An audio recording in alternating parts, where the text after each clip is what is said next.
I'm sure our efforts of the last 1 year would have made our founding chairman, Shri Dhirubhai Ambani, proud. In the Reliance AGM, apart from showcasing the phenomenal work that they do for the society, two key things were highlighted in the speech. One, hoping to soon welcome on board Saudi Aramco as a strategic partner in the OTC business, and in that process inviting the chairman of that company as an independent director on Reliance's board. Two, its ambitious strategy and roadmap for becoming net carbon zero by 2035 and make its new energy business a truly global business.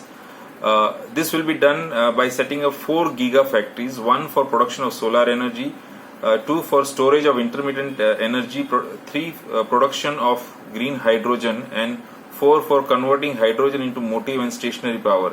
All this will be done over the next 3 years at an investment of about 75,000 crores. While some of these announcements were expected, this lays down a clear roadmap for growth for Reliance Industries over the next 3 to 5 years from all the happening sectors.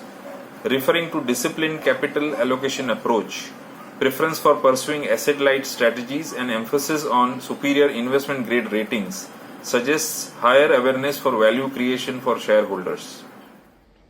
The technical chart of Reliance Industries is indicating a hurdle at 2250 mark. The same scenario was seen in the month of March, which led to a decline of nearly 10% on the counter. At this momentum, at this current level, we could see some consolidation, a sideways movement happening in the counter. However, last 3 sessions, including today's session of 24th June, we could see some selling pressure. This might not be a selling pressure, rather could be a retest of the lower support level of the consolidation. The lower support levels are at 2150, 2130 of this consolidation. So until this counter holds that, there is no problem or there is not much of a weakness.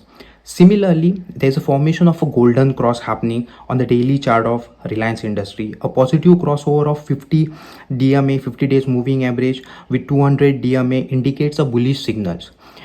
If you look at the overall perspective on a golden crossover, market participants expect a formation like golden crossover should be a bullish indicator and they expect prices to rise in near future.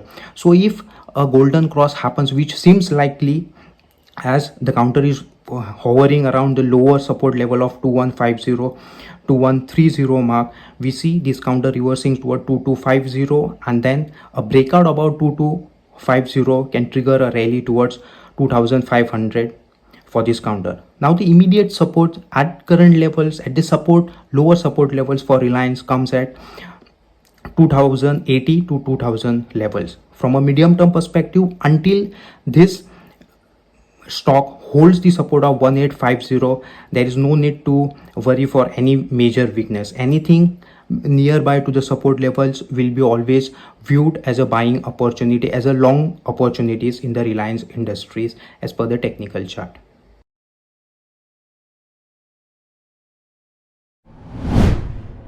If you like this video, share it and subscribe to Business Standard. For more news, views and insights, log on to www.business-standard.com. Do also follow us on YouTube, Twitter, Facebook, Instagram, Telegram and LinkedIn.